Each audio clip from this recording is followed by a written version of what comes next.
शुभ प्रभात। UP board कक्षा 11 के सभी विद्यार्थियों का एक बार फिर से हिंदी कक्षा में स्वागत है। जैसा कि आप लोग जानते हैं, ऑनलाइन कक्षा ही इस समय शिक्षण प्रशिक्षण का सर्वोत्तम सबसे सरल मार्ग रह गया है। अब बात करें हम लोग अपने विषय की, तो पिछले अंक में जो कि आपका हिंदी वीडियो का जो 7वां भाग दिया गया था हिंदी साहित्य के इतिहास में, उसमें आपको कल हमने दिया था रिवाइज करने के लिए, उसको आप लोगों ने पढ़ा होगा। अब अन्य विधाओं के बारे में हम लोग पढ़ेंगे। आपने पिछले अंक में आलोचना साहित्य तक निबंध और आलोचना को पढ़ लिया है। अब अगली हेडिंग डालेंगे हिंदी गद्य की अन्य विधाएं, ठीक है। और लिखिएगा कि आज के हिंदी गद्य साहित्य के अंतर्गत अनेक विधाओं का प्रचुर मात्रा में प्रयोग किया जा रहा है। इन विधाओं का संक्षिप्त परिचय निम्नलिखित है। पहली हेडिंग होगी जीवनी। जीवनी के बारे में आप जानते हैं कि जब कोई लेखक किसी दूसरे व्यक्ति के जीवन के वृत्तांत का वर्णन करता है तो उसे जीवनी कहते हैं, ठीक है। तो इसके अंतर्गत सबसे पहले लिखना शुरू करेंगे। लिखिए, जीवनी साहित्य हिंदी साहित्य की एक महत्वपूर्ण विधा है जिसमें किसी महापुरुष या किसी प्रसिद्ध व्यक्ति के जीवन की सभी घटनाओं, उसके क्रियाकलापों, उसके गुणों और दोषों का विस्तृत विवरण दिया जाता है। अगली लाइन से डबल इन्वर्टेड कामा में इसकी परिभाषा लिख लेंगे कि जब कोई साहित्यकार किसी अन्य व्यक्ति के जीवन के सभी वृत्तांतों का वर्णन अपनी भाषा में करता है तो वह रचना जीवनी कहलाती है। जैसे आपने पढ़ा अमृत राय द्वारा रचित कलम का सिपाही नामक जीवनी, जो मुंशी प्रेमचंद की है, ठीक है। इसके अतिरिक्त बाबू गुलाब राय, रामनाथ सुमन और डॉक्टर रामविलास शर्मा ये जीवनी के प्रसिद्ध लेखक रहे हैं, ठीक है। अब इसके बाद अगली हेडिंग होगी आपकी आत्मकथा। तो आत्मकथा ठीक इसके विपरीत है। जीवनी में आपने पढ़ा कोई दूसरे के जीवन के बारे में लिखता है, या आपके जीवन के बारे में जब कोई दूसरा लिखे तो वो जीवनी। लेकिन जब हम स्वयं अपने जीवन के बारे में, अपने जीवन की घटनाओं, अपने गुण दोष, अपने क्रियाकलाप, अपने सारे जीवन का वृत्तांत लिखते हैं तो वह आत्मकथा है। आत्म मतलब ही अपना होता है, ठीक है। तो लिखिए, आत्मकथा विधा भी जीवनी के समान ही लोकप्रिय है। इसमें कोई भी लेखक स्वयं अपने जीवन की कथा को पढ़ने वालों के सामने आत्मीयता के साथ रखता है। यह संस्मरणात्मक होती है। जीवनी जो है वह संस्मरण नहीं है, लेकिन आत्मकथा संस्मरणात्मक होती है। संस्मरण क्या होता है? जिसे आप सोच कर अपनी याद के आधार पर लिखें, और आत्मकथा में भी यही करेंगे, अपने जीवन की घटनाओं को सोचेंगे, याद करके लिखते हैं, ठीक है। तो ये एक तरह से आत्मकथा संस्मरण भी है, किंतु ये अपने जीवन की सारी घटनाएं, इसलिए यह आत्मकथा होती है, ठीक है। डॉक्टर राजेंद्र प्रसाद ने जो अपनी आत्मकथा लिखी है उसका नाम ही था मेरी आत्मकथा, ठीक है। यह है, या फिर आप जानते हैं जैसे जवाहरलाल नेहरू ने भी लिखी है, उनकी रचना का नाम ही वही है, द डिस्कवरी ऑफ इंडिया अंग्रेजी में, और हिंदी में भारत की खोज। फिर हरिवंश राय बच्चन की आत्मकथा आती है, जिन्होंने 4 खंडों में लिखा नीड़ का निर्माण फिर, या गुलाब राय की आत्मकथा मेरी असफलताएं हैं, ठीक है। ऐसे ही कई लेखकों ने अपनी आत्मकथाएं लिखी हैं जो आपको चार्ट में मिला होगा। 1-2 लेखक उसमें हैं, 2 लेखक महत्वपूर्ण होते हैं, उसको लिखिएगा। आगे फिर मैं आपको और भी विकल्पीय जो प्रश्नोत्तर हैं उनको मैं इस खंड के तुरंत बाद ही आपको उपलब्ध करवाऊँगा, ठीक है। उसको आपको अपनी किताब में टिक करना। इसके बाद आप तीसरी हेडिंग जो होगी वो है यात्रा साहित्य, ठीक है।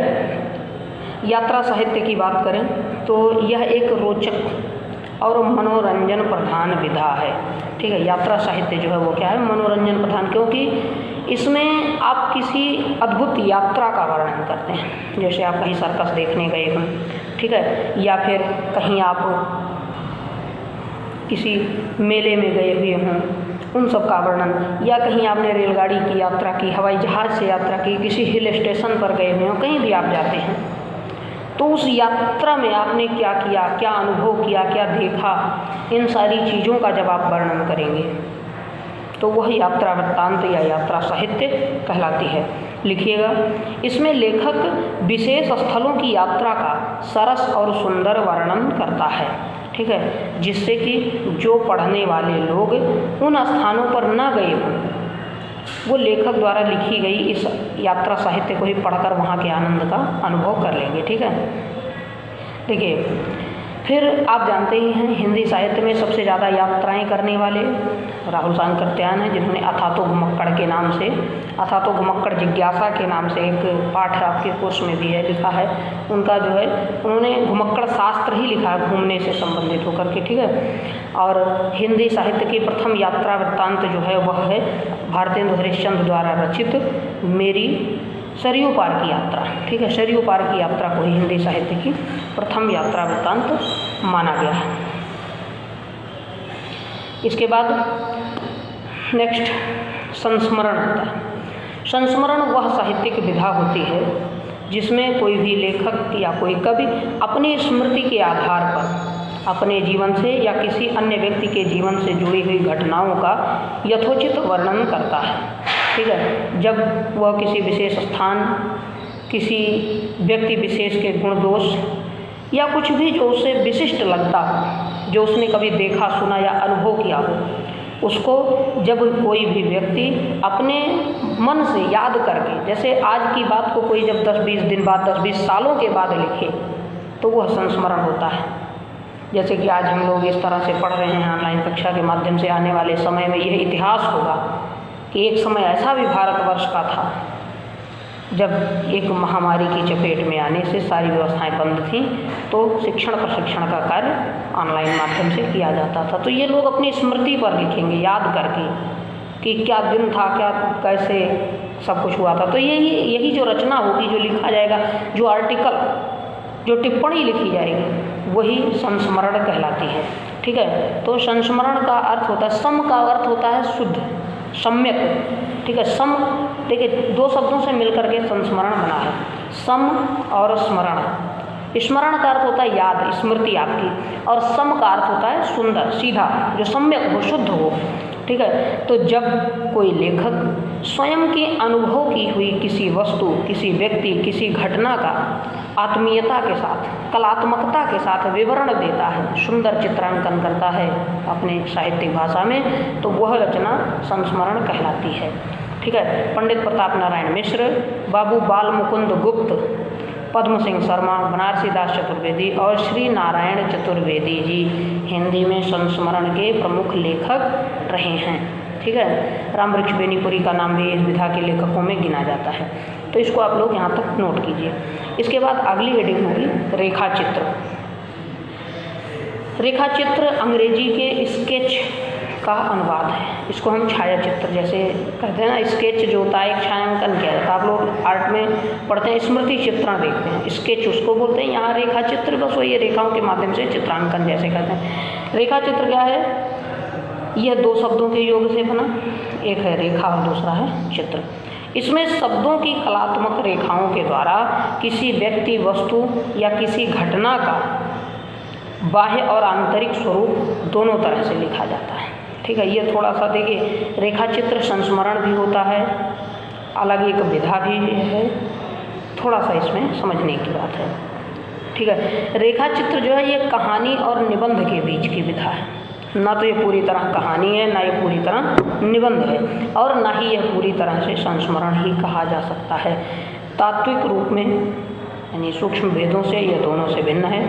इसकी अपनी एक विशिष्ट कला होती है, ठीक है। निबंध और रेखाचित्र दोनों में कल्पनाएं होती हैं, दोनों में अनुभूतियाँ होती हैं, शब्द व्यंजना होती है, प्रतीक होते हैं, ठीक है, प्रतीक प्रथा चिन्ह होते हैं, परंतु इनका प्रयोग रेखाचित्र में ज़्यादा होता है, निबंध में कम। निबंध में अपनी बात को तार्किकता के साथ समझाया जाता है, किंतु रेखाचित्र में कल्पना भी होती है, ठीक है। जैसे कभी कभार हम लोग कुछ देखते हैं तो उसके विषय में हास्यास्पद कल्पनाएं करना शुरू कर देते हैं, ठीक है। तो ऐसे ही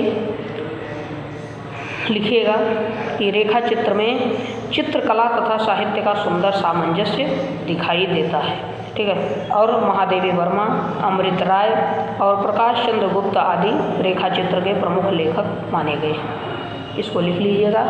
एक दो हेडिंग और बची हुई है जिसको हम लोग आज ही पढ़ करके इस गद्य साहित्य के इतिहास को आज ही समाप्त करते हैं, जिससे कि अगले अंक में हम लोग काव्य साहित्य का इतिहास भी पढ़ेंगे। छोटा छोटा करके लिखते चलिएगा, उसको समाप्त करना भी है। अगला है आपका गद्य काव्य, जो एक अद्भुत विषय कह सकते हैं। आप सोचिए, गद्य में भी काव्य है, गद्य गीत इसको शुद्ध भाषा में कहा गया, गद्य गीत। तो लिखिएगा गद्य काव्य जो है या गद्य गीत जो है वो काव्य और गद्य के बीच की एक विधा है।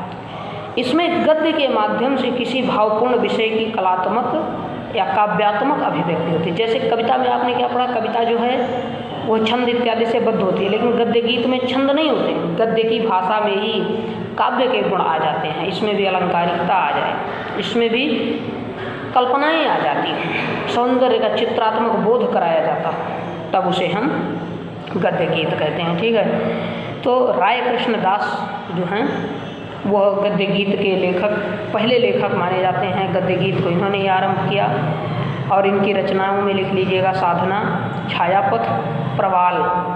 ठीक है, ये 3 राय कृष्णदास जी की गद्य गीत रचनाएं हैं। इसके बाद वियोगी हरि, राम वृक्ष बेनीपुरी, राम कुमार वर्मा, वृंदावन लाल वर्मा और त्रिलोचन शास्त्री, ये सब गद्य गीत के ही लेखक रहे हैं जिन्होंने ऐसा कुछ लिखा है जो गद्य और काव्य के बीच में हो, जिसमें काव्य के गुण भी हों और गद्य में लिखा भी गया हो। ठीक है। और अगली हेडिंग आपकी जो 7वीं हेडिंग भी वह है पत्र साहित्य। चलिए अगली हेडिंग हो गई पत्र साहित्य। अब इसके बारे में तो बहुत ज़्यादा बताने की ज़रूरत नहीं। पत्र का अर्थ आप जानते ही हो, चिट्ठी जिसको कहते हैं, अंग्रेजी का लेटर है। पत्रों के द्वारा जब साहित्य बनाकर लिखा जाए तो उसको पत्र साहित्य कहते हैं। जैसे कि आप जानते हैं पंडित जवाहरलाल नेहरू जिन दिनों में कारावास में हुआ करते थे, वो या कहीं अन्यत्र बाहर भी थे, उन्होंने अपनी पुत्री इंदिरा को बहुत से पत्र लिख करके भेजे थे, जिनका संकलन किया गया, एक पुस्तक तैयार की गई है इंदिरा गांधी के लिए लिखे हुए। उन पत्रों का जो नेहरू जी ने भेजा था, पिता के पत्र पुत्री के नाम, तो वो एक पत्र साहित्य है। मान लीजिए किसी के साथ आपके पत्रों के द्वारा बातचीत होती हो, उस समस्त पत्रों के संदेश को जब एकत्र करके साहित्य के रूप में एकत्रित करके एक पुस्तक के रूप में प्रकाशित कर दिया जाए तो वह पत्र साहित्य कहलाता है। ठीक है। पत्रों के माध्यम से साहित्यिक रचना जो की जाए तो उसको पत्र साहित्य कहते हैं। हिंदी में पहला पत्र साहित्य सन 1904 में प्रकाशित हुआ था। यह पत्र साहित्य स्वामी दयानंद सरस्वती के शिष्य महात्मा मुंशी राम ने प्रकाशित करवाया था। ठीक है। अब कुछ पत्र साहित्यों के नाम हैं जिसको आप लोग लिख लीजिएगा। रामविलास शर्मा ने मित्र संवाद के नाम से एक पत्र साहित्य लिखा है, तैयार किया है। दूसरे हैं नेमिचंद जैन, ध्यान से सुनेंगे, नेमिचंद जैन, जिनकी रचना है पाया पत्र तुम्हारा। ठीक है। विश्वम्भरनाथ कौशिक ने भी दुबे जी के नाम से एक पत्र साहित्य तैयार किया है, तो इसको आप लोग लिखेंगे। और फिर अगली हेडिंग बनाएंगे रिपोर्टाज। रिपोर्टाज अंग्रेजी की जो रिपोर्ट आप समझ सकते हैं, रिपोर्ट का ही हिंदी रूपांतर है। जैसे रेखा चित्र स्केच का, ऐसे ही रिपोर्टाज जो है वो रिपोर्ट का। आप जानते हैं, आपने अखबारों में पढ़ा, कोई भी आर्टिकल आता है वो रिपोर्ट होती है, पत्रकारों के द्वारा तैयार की। ठीक है। CBSE में व्याकरण पढ़ाते समय वहाँ व्याकरण में एक विधा के रूप में इसको विस्तृत अध्याय के रूप में पढ़ाया जाता है। रिपोर्ट कैसे लिखें, टिप्पणी कैसे की जाए, आपको कोई एक विषय दे दिया जाए, ठीक है, उस पर जैसे आप निबंध लिखते हैं ऐसे एक संक्षिप्त लेख होता है रिपोर्ट, इसको तैयार की जाए। देखिए रिपोर्टाज मूलतः फ्रांसीसी शब्द है। रिपोर्ट शब्द का यह पर्यायवाची और साहित्यिक नाम है। रिपोर्ट में किसी घटना का इस प्रकार से वर्णन करते हैं कि पढ़ने वाला उस घटना से प्रभावित हो जाए। आप देखिए खूब अखबार वाले कैसे मिर्च मसाला लगा करके अपनी रिपोर्ट हेडलाइनें बनाते हैं रिपोर्ट की, कि हेडलाइन पढ़ के ही मन करता है पूरा पढ़ें, इसको चाट जाएँ। तो रिपोर्ट आज उसी तरह से सूक्ष्म निरीक्षण के आधार पर मनोवैज्ञानिक रूप से घटनाओं का विवेचन इसमें किया जाता है। ठीक है। रिपोर्ट की शैली जो है वह विवरणात्मक और वर्णनात्मक होती है। रांगेय राघव ने रिपोर्टाज का रूप लिखा है। ठीक है। रांगेय राघव के जो रिपोर्टाज हैं तूफानों के बीच, ठीक है, ये आप लोगों को 11 में मतलब हाई स्कूल में भी बताया गया होगा, नहीं बताया गया तो लिख लीजिएगा। तूफानों के बीच नामक रिपोर्टाज के लेखक रांगेय राघव हैं। ठीक है। इसके बाद में विष्णु प्रभाकर, प्रकाश चंद्र गुप्त, प्रभाकर माचवे आदि ने रिपोर्टाज भी लिखे हैं। एक और लेखक हैं जिनके बारे में लिखिएगा कि शिवदान सिंह चौहान, ठीक है। शिवदान सिंह चौहान ने लक्ष्मीपुरा नाम का एक रिपोर्टाज लिखा है, रिपोर्ट संग्रह बनाई है, और इस तरह से ये विधा भी आपको लिख लेनी है। अब दो छोटी छोटी और भी विधाएं, एक है डायरी। डायरी आप जानते हैं कि आप जो भी दिन भर करते हैं, अपने दिन भर की सारी घटनाओं को अगर आप किसी विधा के रूप में, किसी साहित्य के रूप में या अपनी डायरी में रोज़ लिखते हैं, ठीक है। जैसे आप देखिए, डायरी आपको मिली हुई, स्कूल आप आते हैं, प्रतिदिन हर कक्षा का जो भी आपको गृह कार्य मिलता है, जो भी सूचना होती है, वो सब आप अपनी डायरी में दिनांक के साथ नोट करते हैं, पीरियड वाइज करते हैं, ठीक है। वही आपकी डायरी है, एक वर्ष की एक डायरी। अगर सारी डायरियों का आप संकलन कर डालो, फिर आपको पता चलेगा किस दिन हमने क्या क्या किया था, और उसी को एक अलग से लिख डालो, सारी डायरियों को संकलित करके, तो वो आपका एक डायरी नामक साहित्यिक रचना तैयार हो जाएगी। आप स्कूल के होमवर्क के बारे में लिखते हो, ऐसे और भी जो आप दिन भर घटनाएं आपके साथ होती हैं, उसको आप रोज़ एक डायरी में लिखते जाइए, तो वो भी आपकी आत्मकथा के जैसी एक डायरी हो जाएगी। आप घर से निकलते हैं, स्कूल आते हैं या कहीं जाते हैं, बीच में आपके साथ कुछ अचानक अजीब सा हो जाए, अद्भुत हो जाए, उसको आप लिख लीजिए, कहीं छोड़ दीजिए। इस तरह से आप कई घटनाओं का एक संकलन कर सकते हैं, ठीक है। हमारे दैनिक जीवन में बहुत सी ऐसी घटनाएं होती रहती हैं जो हमारे मन को प्रभावित करती हैं। तो कभी कभी होता है क्या, कुछ घटना कभी ऐसी हो जाती है जिससे हम कुछ ज़्यादा ही प्रभावित इफेक्टेड होते हैं, उसको हम कहीं स्पेशल याद कर लेते हैं। आज के समय में देखिए, सोशल मीडिया पर लोग उसको पोस्ट लगा देते हैं, फेसबुक पे, इंस्टा पे, तमाम ऐप्स पर, कि आज हमने ये किया।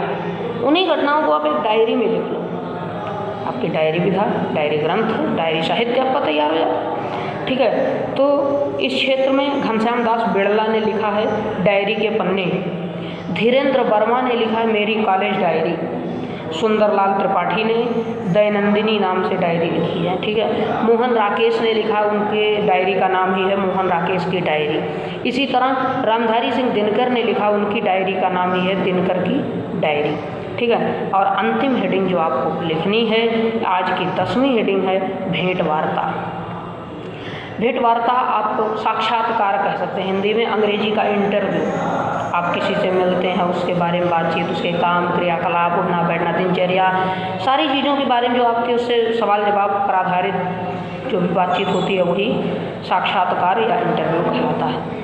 देखिए, व्यक्ति अपने जीवन काल में अनेक महत्वपूर्ण व्यक्तियों से मिलता है। सामान्यतया कुछ लोग दार्शनिक होते हैं, कुछ राजनीतिज्ञ होते हैं, कुछ वैज्ञानिक होते हैं, कुछ चिकित्सक, कोई भी हो सकता है, कलाकार, संगीतज्ञ, ठीक है। हम उनके अनुभव, उनके काम, उनके गुणों को जानने के लिए जिनसे मिलते हैं, उनसे कुछ प्रश्न पूछते हैं, ठीक है, और वो उसी के अनुसार हमको जवाब देते हैं। उन्हीं प्रश्नोत्तरों का जो संकलन होता है वो भेंट वार्ता कहलाता है। यह संस्मरण के आधार पर यह भी हो सकता है, लेकिन संस्मरण कुछ भी लिखा जा सकता है, किसी घटना, किसी व्यक्ति, वस्तु के बारे में होता है। यहाँ क्या है, आपको केवल बस उनसे जितनी आपकी बात हुई उतने को ही लिखना होता है, ठीक है। तो संस्मरण से भेंट वार्ता सर्वथा अलग होती है, ठीक है। भेंट वार्ता में नाटकीयता की आवश्यकता है। नाटकीयता कैसे, कि हमने उनसे मिले, बैठे, खाए पिए, जो भी बोले, उन्होंने, हम कुछ पूछते हैं तो वो मुँह बनाता है, कैसे हंसता है, बोलता है, ये सारी चीज़ें उसमें जो भी छोटी छोटी घटना, भाव भंगिमाएँ तक लिख देनी होती हैं आपको, ठीक है। तो पत्रकारिता में भेंट वार्ता का प्रयोग सबसे ज़्यादा देखा गया। आप देखिए, प्रेस वाले रिपोर्टर्स जा करके बड़े बड़े लोगों का, डॉक्टरों का, चिकित्सकों का, संगीतज्ञ, अभिनेताओं, नेता मंत्रियों, सभी के इंटरव्यू लेते ही रहते हैं। कोई भी सफल होता व्यक्ति, आप देखिए, इसी अभी बोर्ड परीक्षा का रिजल्ट आया, इसमें जो भी उत्तीर्ण हुए होंगे उन बच्चों तक का इंटरव्यू लेने पहुंच जाते हैं प्रेस वाले, ठीक है। तो यही भेंट वार्ता होती है, वही जो साक्षात्कार की विधा है, ठीक है। तो यहाँ तक आप लोग आज के वीडियो में देखिएगा, ये लिख लीजिएगा जो भी है आपका। इसके बाद आपकी किताब जिनके पास है वो देखें, हिंदी गद्य साहित्य के इतिहास का विकास एक दृष्टि में। इसमें कुछ चार्ट बने हुए हैं, जैसे हिंदी गद्य का काल विभाजन, प्रथम रचनाएं हर विधा की और उनके रचनाकार, फिर हर विधाओं के दो दो लेखक और उनकी रचनाएं हैं, ठीक है। फिर हिंदी साहित्य के प्रमुख पत्र पत्रिकाएं और समय अनुसार अलग अलग काल में कौन कौन से साहित्यकार किस विधा के लेखक हुए हैं, यहाँ तक। फिर प्रमुख गद्य रचनाएं और उनकी विधाएं या उनके लेखकों के नाम। इस नाम में आप देखिएगा 105 लोगों के नाम दिए हैं। ये सारी चीज़ें आपको अपनी कॉपी में नोट कर लेनी है, ठीक है। और जो आपका प्रश्नोत्तर है विकल्पीय, ठीक है, इसको ध्यान से देखिएगा। विकल्पीय प्रश्न भी आपके लगभग 105 ही हैं, जिनके उत्तर मैं टिक करके PDF बना करके आपको बहुत जल्द ही आप सभी को आपके टेलीग्राम चैनल पर उपलब्ध करवाऊंगा। इतने को आप पढ़िएगा। जहाँ कोई कुछ समस्या होगी वहाँ हमसे फिर से आप मेरे नंबर पर बात कर सकते हैं। मैंने आपको अपना नंबर पहले भी दिया था। दीर्घकाल के उपरांत आज हम लोग इकट्ठा हुए हैं, इसलिए फिर से एक बार दोहराता हूँ, 88 40 59 11 65। धन्यवाद।